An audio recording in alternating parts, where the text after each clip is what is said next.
facile. Hein, c'est pas facile du tout. On a tous eu cette année des soucis, des difficultés. En tout cas, je voulais remercier certaines personnes d'avoir pris des nouvelles de ma femme. Un coup de téléphone, un petit message. C'était très gentil. Franchement, vous savez, c'est comme le tout à l'heure, parce qu'il parlait des visites. C'est important de savoir que voilà, y a des gens qui pensent à toi. Ça fait du bien.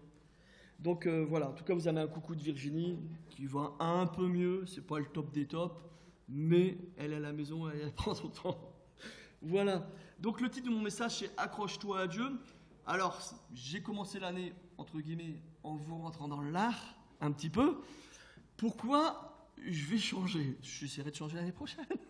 Non, je ne vais pas vous rentrer dans l'art, mais simplement d'étaler un petit peu tout, puis de dire, allez, on en est où là?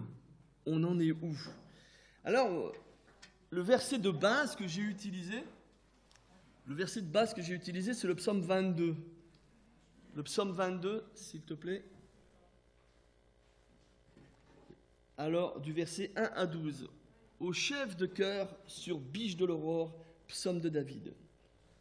Mon Dieu, pourquoi m'as-tu abandonné? Mes paroles plaintives sont loin de me procurer le salut. Mon Dieu, je crie le jour et tu ne me réponds pas. La nuit et je ne garde pas le silence. Pourtant tu es le Saint. Tu sièges au milieu des louanges d'Israël. En toi se confiaient nos pères. Ils se confiaient et tu les délivrais. Ils criaient à toi et ils échappaient. Ils se confiaient à toi et ils n'étaient pas dans la honte. Et moi je suis un ver et non un homme, le déshonneur des humains et le méprisé du peuple. Tous ceux qui me voient se moquent de moi. Il ouvre les lèvres, hoche la tête. Remets ton sort à l'Éternel. L'Éternel le libérera. Il le délivrera puisqu'il l'aime. Oui, tu m'as tiré du ventre maternel. Tu m'as confié au sein de ma mère. Sur toi, j'ai été jeté dès les entrailles maternelles. Dès le ventre de ma mère, tu as été mon Dieu. Ne t'éloigne pas de moi quand la détresse est proche, quand personne ne vient à mon secours. Quand on lit ces versets, ce contexte, on se dit, waouh, David, il est en train de galérer. Là, il passe un très très mauvais moment, une période très compliquée de sa vie. Et moi, ce que je relève dans les propos de David, c'est avec quelle transparence il expose son cœur. Il ne mâche pas ses mots, il dit les choses telles qu'il les ressent. Il est désemparé, il est fatigué, il doute. Il y a une pointe de révolte. C'est bon là, les méchants se moquent de moi. Il doit avoir même dans son cœur peut-être, pourquoi pas de la colère. Pourquoi pas de la colère? Mais il est clair, il est transparent. Il n'y a pas de faux semblant avec David. Il ne fait pas semblant. Alors, c'est clair, ça peut choquer certaines personnes qui ont l'habitude de vivre, de venir à l'église, certaines personnes de se dire, waouh, un chrétien ne peut pas avoir des sentiments comme ça, il ne peut pas être révolté, il ne peut pas être dans le doute, il ne peut pas avoir de l'amertume. Certains peuvent se poser ces questions-là. Mais est-ce que vous, dans votre vie, vous n'avez jamais eu un moment comme ça? Est-ce que Dieu a toujours répondu à vos attentes? Est-ce que Dieu a toujours été là au bénéfice de vos promesses, de vos demandes? Est-ce qu'il ne vous a fait pas attendre de temps en temps? Et est-ce que l'attente a été longue ou pas longue? Quel était votre état? Comment vous étiez à ce moment-là? Qu'est-ce qu'il y avait dans vos cœurs? C'est facile de mettre le doigt, hein? Quand le doigt se retourne et puis on se dit, ouf, on va le couper celui-là parce qu'il fait mal. Eh ouais, faut être clair. On est tous différents face aux difficultés de la vie. Tous différents. Croyez-moi.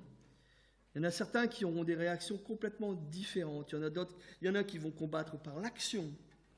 D'autres vont combattre dans la prière. D'autres vont combattre dans la foi, dans la confiance. Et d'autres, m'excuserez, mais ça m'agace, c'est trop petit, depuis tout à l'heure je galère. Et d'autres vont... C'est Michel, je suis désolé. D'autres vont être dans l'incertitude, dans des périodes de doute, de relâchement complet. De relâchement complet. Certains vont faire un peu comme Terach. Je ne sais pas si ça vous parle. Terach, c'est le prénom du papa d'Abraham. Il est parti avec Abraham pour faire la route, mais c'est quand même Terach s'est arrêté aux 2/3 de la route entre le chemin où il est parti du pays d'Our de Chaldée pour aller jusqu'à Cana. Il avait fait les 2/3 du chemin. Mais arrivé à un moment, il était fatigué. Il s'est arrêté. Il s'est posé. Ah, ça pourrait être aussi comme d'autres personnes, hein, comme ces guerriers, ces soldats de David, qui ont vécu tellement de batailles, tellement de guerres, qui, arrivé à un moment, ils ont voulu se reposer au bord du torrent de Bessor. Parce qu'ils venaient de voir le village de Tsidgal qui avait été complètement ravagé par les Amalécites. Une bataille de trop. Tellement de victoires, mais une bataille de trop. Une de trop. Trop de fatigue, trop de galères. Excusez-moi le terme, trop d'emmerde. Trop fort, je peux plus. Certains s'arrêteront aussi de prendre autorité sur ce que Dieu leur a donné. Ils arrêteront d'y croire. Arrêteront d'y croire. Et ils vont se poser dans une position, un sentiment d'autosatisfaction. On est tellement bien là. On se repose un peu. On est bien là. Allez, on se pose. On s'arrête un peu. On est tout compte fait. On n'est pas trop mal. On vit une petite vie tranquille. Et on sait tous que ce sentiment si bizarre, qui est la satisfaction personnelle, notre satisfaction, j'y arrivais, spirituelle, ça nous amène doucement, très doucement, à une certaine réalité. C'est de plus envie de faire quoi que ce soit. Quoi que ce soit, on n'a plus envie de le faire. Et même pire que ça, on n'a même plus envie de continuer à avancer. Stand-by. Et ça, cette façon d'être, cette façon de faire, ça nous amène à atténuer, à diminuer notre relation avec Jésus. Plus besoin de prier, plus trop besoin de prier, de lire la Bible. Plus besoin de rechercher la face de Dieu, d'aller à l'église, d'échanger avec ses frères et ses sœurs. Et je ne vous parle même pas de parler de Dieu à qui que ce soit ou d'aider quelqu'un. Hein. Non, parce que on veut éviter toute chose qui pourrait avoir une conséquence de galère. Je suis bien dans ma boîte. Je suis bien dans ma boîte. Et j'y bouge plus. Et la Bible nous donne des exemples comme ça de personnes, mais je dirais des personnes, non, de frères chrétiens, des frères et des sœurs, pas des incroyants, pas des gens qui ne connaissent pas Dieu, mais des gens qui se sont éloignés de Dieu, comme l'église d'Éphèse, qui a perdu son premier amour, l'église de Laodicée, qui est devenue tiède, la pire des choses, l'église de Sardes, qui est morte spirituellement, qui se meurt spirituellement. Plus de nourriture, tu meurs de faim. Hein. Et puis les chrétiens de Galate, qui avaient tellement bien commencé, qui avaient reçu la vérité et qui se sont éloignés si facilement. Éphésiens 5, versets 15 à 17 nous dit « Veillez donc avec soin sur votre conduite, non comme des fous, mais comme des sages. Rachetez le temps, car les jours sont mauvais. C'est pourquoi ne soyez pas sans intelligence, mais comprenez quelle est la volonté du Seigneur. » Ne soyez pas sans intelligence. Soyons à l'affût de toute difficulté qui arrive. Si tout doucement, vous savez, ce petit nuage qui arrive là-bas, tout loin, tout petit. Mais il est là-bas. Il est là-bas. Et il arrive. Hein. Il va venir. Soyons à l'affût. Romains 13, verset 11 nous dit « D'autant que vous savez en quel temps nous sommes, c'est l'heure de vous réveiller enfin du sommeil Car maintenant, le salut est plus près de nous que lorsque nous avons cru. Ah ouais. C'est bête à dire, c'est bête à entendre, car on l'a tellement entendu de fois. Mais vous savez quoi? Jésus revient. Jésus revient. On me l'a dit quand j'avais 20 ans, quand je me suis converti. Et je vous le dis aujourd'hui, j'ai 50 ans. Il s'est passé 30 ans, mais Jésus revient, ça c'est une certitude. Il revient. Il est très facile de s'endormir spirituellement. Très, très, très, très facile. De se contenter de sa petite vie de chrétien. Surtout que si on ne fait rien, rien risque de nous arriver. Si on ne fait rien, il n'y a rien qui va nous arriver, ne vous inquiétez pas. On ne va pas venir vous enquiquiner si vous ne faites rien. Surtout spirituellement. Surtout si vous ne bossez pas pour Dieu, on va vous laisser tranquille. Vas-y, tant que tu n'es pas contre moi, tout va bien. Par contre, si tu bosses pour Dieu, il y en a un qui ne va pas te louper. Mais attention, encore une fois, si tous les chrétiens qui prennent cette position de rien faire, ils se plantent. Ils se trompent. Et comme je dis tout le temps, ça glisse. Et ça peut glisser très, très, très loin. Très, très, très loin. Vous savez, Terrache, je vous l'ai dit tout à l'heure, il s'est arrêté, il était fatigué. Il n'avait marre de marcher, de se trimballer avec ses tentes et si là. J'ai envie de me poser. À 2/3 du chemin, tu étais presque arrivé à la fin. Tu étais là, au pays promis. Pays promis par Dieu. Il s'est arrêté, il s'est reposé. Il s'est endormi, auto-satisfait de sa position. Il était bien à cet endroit-là. Plus besoin de marcher, plus besoin de démonter les tentes, plus besoin de me balader avec tout ma fardeau là, sur mes épaules. Plus besoin d'aller sur le pays de promesses. Parce que il y avait tellement de promesses, tellement grandes. Bien, regardez Josué 24:2, le témoignage. Josué dit à tout le peuple, « Ainsi parle l'Éternel, le Dieu d'Israël. Vos pères, Terach, père d'Abraham et père de Nachor, habitaient depuis toujours de l'autre côté du fleuve. Et ils y rendaient un culte à d'autres dieux. » Eh ouais. Arrête-toi, fais plus rien. Arrête-toi, fais plus rien. Et on en reparlera dans quelques années. On en reparlera. Tu te feras bouffer comme tous ceux qui se sont arrêtés et qui ont arrêté d'agir pour Dieu. Prenons garde, vraiment. Et qui que ce soit ici, pasteur ou pas pasteur, chrétien, tous, qui que ce soit, prenons garde de ne pas en arriver là, de ne pas négliger notre salut. Nous sommes appelés à autre chose que d'être là, que des, entre guillemets, c'est pas péjoratif, des simples chrétiens fidèles à la réunion prière du jeudi ou à la réunion du culte du dimanche matin. On est appelé à autre chose. On est destiné à autre chose. Parce que si c'est ça la vie chrétienne, venir le jeudi fidèlement et venir le dimanche fidèlement, si c'est ça la vie chrétienne, moi personnellement, non, j'y crois pas du tout. Je n'y crois pas du tout. Celle que Dieu m'a donnée, celle que Christ m'a donnée, c'est une vie autre que celle-là.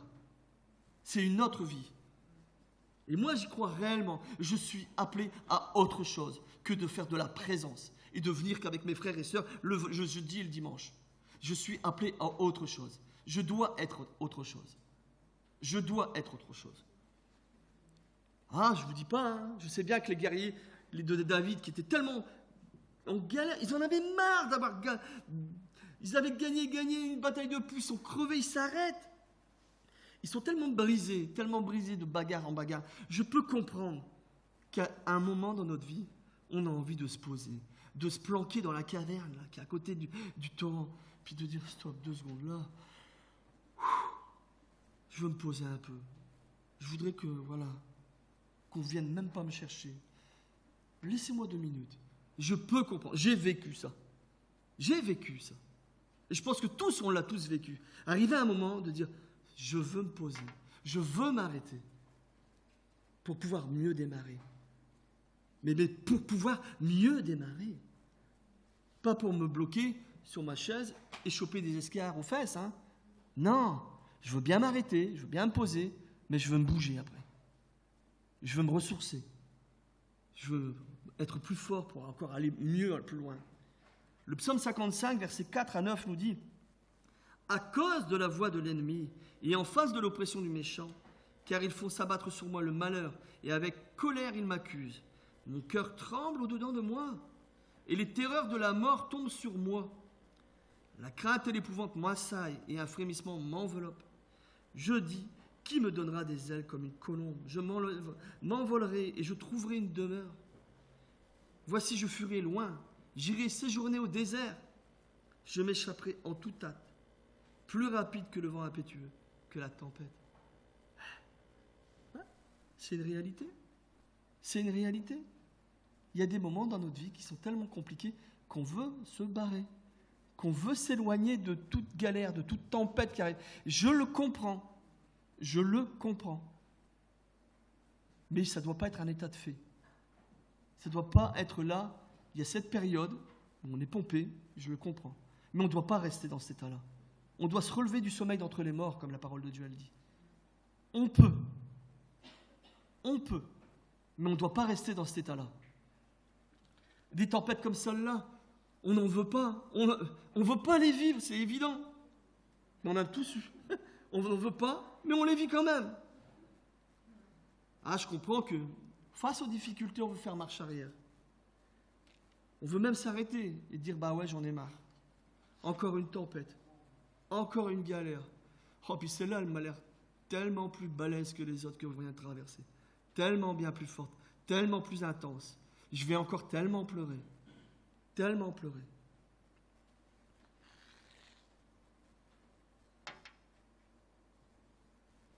On s'assoit. On se met à l'aise.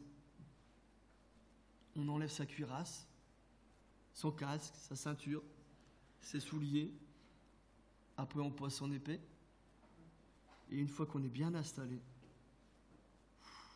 on se laisse aller. Alors les réflexes vont s'atrophier, évidemment. On en arrive à plus percevoir les tempêtes, les dangers. Nos yeux regardent des choses qu'il ne faudrait peut-être pas regarder. Nos oreilles écoutent des choses qu'on ne devrait pas entendre. Notre bouche dit des choses qui ne devraient pas être dites. Nos pensées, nos raisonnements, nos jugements s'atrophient. Attaque par attaque. Et vous savez quoi? On s'en aperçoit même pas. Paul dit dans 1 Corinthiens 9, 27, « Au contraire, je traite durement mon corps et je le tiens assujetti, de peur qu'après avoir prêché aux autres, d'être moi-même disqualifié. » C'est pas n'importe qui parle, hein? C'est pas Michel Leroux. C'est Paul. Paul qui dit ces choses-là. Alors si Paul, avec toute la grandeur que Christ lui a donnée, il est capable de dire des choses comme ça, il faut peut-être qu'on s'examine aussi, hein? Chacun. Vous savez, cette situation de fatigue, d'endormissement, d'autosatisfaction, elle me fait penser à ce passage dans Proverbes 24, 30, 34 que j'avais déjà partagé il y a quelques temps, quelques années même. J'ai passé près d'un champ de quelqu'un de paresseux et près de la vigne d'un homme dépourvu de sens. Et voici les orties poussaient partout. Les mauvaises herbes y couvraient la surface. Et son mur de pierre était abattu. J'ai regardé d'un œil attentif et j'en ai tiré une instruction. Un peu de sommeil, un peu d'assoupissement, un peu croiser les mains en te couchant. Et la pauvreté te surprendra en rôdant. Et la disette comme un homme en armes. J'espère que vous avez bien compris le transfert de la vigne et puis du terrain. Facile, hein? Je vous le dis, mes frères, mes sœurs, avec toute l'humilité. Et sachez que je le prends aussi pour moi. Hein. Il n'y a qu'un seul moyen d'avoir une vigne propre. C'est d'y mettre du cœur à l'ouvrage. De désherber. Parce que les mauvaises herbes, vous savez quoi? Ça repousse toujours. Ça repousse toujours. Donc, défricher. Mettre du cœur à l'ouvrage. D'être motivé. Et d'avoir la sagesse de dire, j'ai désherbé aujourd'hui, mais je sais que demain, je vais pouvoir recommencer. de pouvoir devenir un jardin resplendissant, être beau à regarder, être fertile, donner du fruit, d'avoir des arbres fruitiers en abondance. Pour avoir ça, il est clair qu'il faut un maître jardinier. Il faut un maître jardinier qui va vous conseiller. Ce maître jardinier, il faut avoir une relation avec lui. Il faut pouvoir l'écouter, lui parler. Vous savez quoi? Il n'y a pas plus homme paresseux et dépourvu de sens d'un homme qui se sent autosatisfait de sa vie morte spirituellement. Il n'y a pas pire que ces chrétiens qui pensent qu'ils sont arrivés là où il fallait et qui sont bien dans leur position. Il n'y a pas pire. Il n'y a pas pire. La seule façon de transformer ce jardin, c'est de se rendre compte, de s'examiner soi-même, de se dire, tiens, dans tel et tel domaine, je me suis arrêté. Je me suis auto-satisfait. Et puis, je ne vais pas plus loin. Donc, la meilleure des façons, c'est de sortir de son canapé, d'éteindre la télé, ranger la télécommande, de se remettre à s'habiller correctement, avec mes souliers, ma cuirasse, puis de sortir et de se bouger. De se dire, je suis qui en Christ? Quelle est mon identité en Christ? Un gars qui est resté dans son canapé ou un gars qui bouge et qui va à la guerre? Mais c'est pas facile, hein? Parce qu'il faut du courage pour sortir du canapé. Croyez-moi, parce que quand on est bien enfoncé dans son canapé, c'est dur de se lever. Alors j'ai repris, en préparant le message, j'ai repris une illustration de David Wilkerson, que j'avais déjà lu il y a quelques années en arrière, mais qui est tellement puissante, parce qu'elle ne vient pas que de paroles d'hommes, mais c'est la nature qui nous montre ça. Une leçon de nature qui nous révèle ce qui se passe quand nous échangeons le bon combat contre une voie plus facile et marchons loin de notre but et de notre lutte pour Christ. Alors c'est une étude sur les crabes. Les crabes sont heurtés par les vagues quasiment quotidiennement et attaqués de chaque côté par des créatures des eaux profondes. Ils bataillent continuellement pour se protéger et au cours du temps, ils se développent une carapace forte, puissante et un instinct de survie. Étonnamment, certains dans la famille des crabes abandonnent la lutte pour vivre. Ils se cherchent un havre paisible. Ils prennent résidence dans des coquilles abandonnées, d'autres créatures de l'océan. Et ces crabes, ça s'appelle les crabes Bernard l'ermite. Voulant s'installer dans la sécurité, ils se retirent de la bataille et échappent dans des maisons d'occasion toutes faites. Mais les maisons si sûres, entre guillemets, de ces Bernard l'ermite se révèlent coûteuses et ruineuses. Car à cause de leur manque de lutte, les parties vitales de leur corps se détériorent. Même les organes s'atrophient, faute d'être utilisés. Et au cours du temps, les crabes perdent toute capacité de mouvement, autant que les parties vitales leur permettant de la fuite. Ces membres tombent tout simplement, laissant le crabe hors de danger, mais le rendant inutile à quoi que ce soit, d'autre qu'à vivre tout simplement et tout justement. Rien d'autre, vivre sans objectif. Pendant ces temps, les crabes qui ont continué à combattre grandissent et s'épanouissent. Leurs 5 paires de jambes deviennent consistants et forts d'avoir résisté aux marées puissantes. Et ils apprennent à se cacher de leurs prédateurs en se précipitant habilement sur les formations rocheuses. Cette loi de la nature également illustre la loi de l'esprit. En tant que croyants, nous sommes désarçonnés et pilonnés par des vagues après vagues de difficultés. Nous avons à faire face à ce vicieux prédateur qui sont les principautés et les puissances du diable. Mais quand nous combattons et nous croissons en force, nous apprenons à reconnaître les ruses du diable qu'il emploie sur nous et contre nous. Et nous découvrons quel est le vrai refuge. Quelle est la crevasse du rocher à laquelle il faut aller? Moi, j'aime cette illustration. Je ne sais pas si elle vous parle, mais j'aime énormément cette illustration. Vous savez quoi? Un chrétien qui court après la paix et la sécurité à tout prix, et qui s'accroche tout juste simplement qu'à son salut, il paye une vérité spirituelle énorme. Il paye une vérité énorme. Personnellement, je crois que la paix n'est pas pour ceux qui connaissent l'Évangile. J'ai la paix en Christ. J'ai la paix en Christ.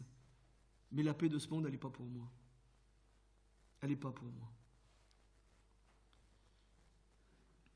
Nous sommes appelés à être différents à travers notre existence. Je ne dis pas qu'on doit être des bénis oui-oui, Vous savez, des illuminés, des super sanctifiés, qu'on ne voit même plus leur tête tellement qu'ils ont la tête dans les nuages. Vous savez, ces pseudo-chrétiens qui n'ont qu'à dire que des belles paroles. Fais ci, fais là, fais confiance à Dieu, ci, là. Puis quand tu grattes un petit peu, mais ça pue. Tellement facile de faire des ci, des là, et puis à l'intérieur de toi, mais t'es rempli de vermine. T'es toujours en train de juger. T'es toujours en train de médire. Tu dis fais ci à l'un et tu fais pire qu'à l'autre. Vous voyez, ces derniers temps, je suis agacé de voir ces pseudo-pasteurs qui balancent des postes à gauche, à droite, des condamnations à truc et des condamnations. Mais tais-toi, regarde-toi dans ta glace et essaye de laisser Christ parler à ton cœur. Essaye de laisser Christ parler à ton cœur et qui te dise un petit peu dans quel état t'es. Tu dis des choses à des frères et des sœurs. Mais, s'ils vont pas bien, prie pour eux. Mais tais-toi. Moi, je suis agacé. J'ai envie de... Allez. Ouais. On est appelé à être différent par notre existence. Je veux être ce que Dieu veut que je sois. Pas aller chercher des choses que moi j'ai envie de chercher, mais être là où il le faut pour aller chercher les choses que Dieu me dit d'aller chercher. D'avoir cette humilité de dire, là Michel, plus de plantes. Et même, aller plus loin encore, pas que simplement que moi je m'examine, mais que si j'ai un frère ou une sœur qui est plus jeune dans la foi, ou même plus vieille dans la foi, et qui me dit, tu sais Michel, là, t'agis mal. D'avoir cette humilité de dire, ouais, t'as raison. Là, je me monte le bourrichon. Il faut que j'arrête. Dans Hébreux 2:1, c'est pourquoi nous devons d'autant plus nous attacher aux choses que nous avons entendues, de peur que nous soyons emportés loin d'elles. Abraham, le père de la foi, il était âgé de 75 ans quand il a reçu l'appel de Dieu. Le Seigneur l'invita à se lever et se mettre en route pour une destination inconnue. Et il a obéi sans savoir où il allait. Une seule certitude dans son cœur, une seule, c'est que le Seigneur allait le bénir de multiples façons. C'était pas son affaire. C'était pas son affaire. Mais il savait que Dieu allait le bénir et qu'il n'allait pas le tromper. Alors, fort de cet appel, il a pris sa femme, ses enfants, allez, on y va. Parce que Dieu a voulu. Et je fais confiance à Dieu plus qu'à moi. Je fais confiance à Dieu plus qu'à moi. Et se mit en route. Ce fut que le début de l'expédition, bien évidemment. Mais, allez, regardons un peu Abraham. Malgré toutes ses imperfections, il a été appelé l'ami de Dieu. Abraham, il a traversé des déserts, et des conflits, des épreuves majeures. On ne va pas refaire, mais vous connaissez tous la vie d'Abraham, on l'étale, waouh! Il a eu même parfois des attitudes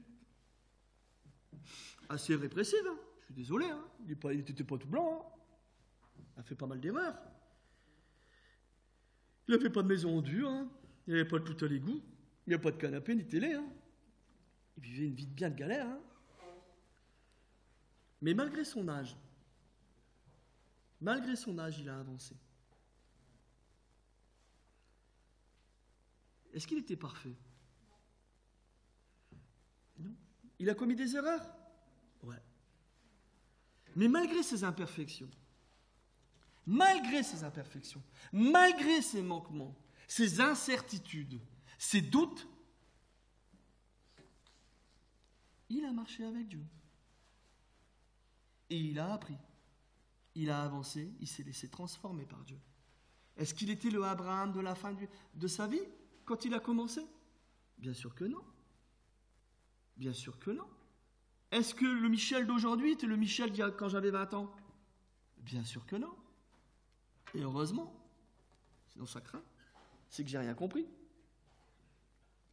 Alors n'attendez pas d'être au top, d'être le meilleur, celui qui prie le mieux, celui qui chante le mieux, celui qui est capable à réciter tous ces versets bibliques comme ça de tête, celui qui est capable de connaître sa Bible par cœur.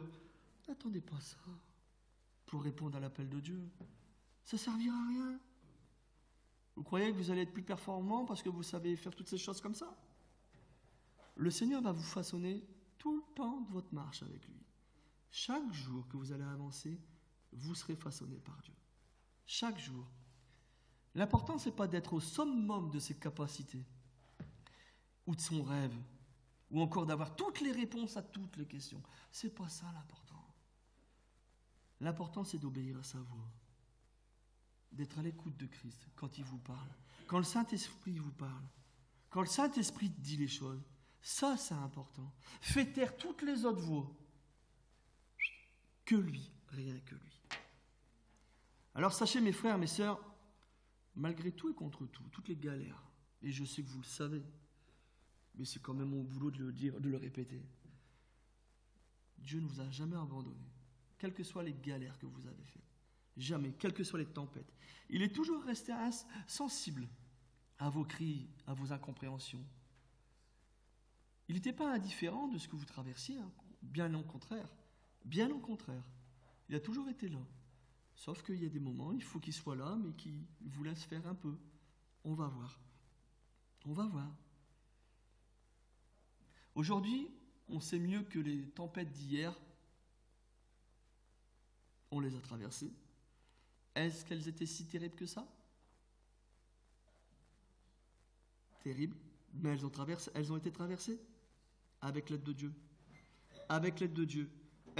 Oui, c'est vrai qu'elles ont été dures. Oui, c'est vrai qu'on a pleuré. Oui, c'est vrai qu'on a fléchi les genoux. Oui, c'est vrai. Mais tu m'as tenu. Mes frères et sœurs m'ont accompagné. Ils ont prié pour moi. Et c'est comme ça que j'ai avancé. Et c'est comme ça que j'ai traversé le désert. C'est lui qui nous tient dans sa main. C'est pas le contraire. C'est lui qui nous tient dans sa main. Alors que Dieu nous donne la volonté de pouvoir avancer coûte que coûte et de ne pas s'autosatisfaire, de se dire bah non, j'ai plus envie, de se dire j'ai encore ma part à faire, j'ai encore ma part à faire. Amen. J'ai pas bien entendu. Ah, ça fait plaisir. Allez, Jean-Michel. Je vais accrocher le planning pour l'évangélisation. Est-ce que vous avez votre part à faire? Seigneur, je te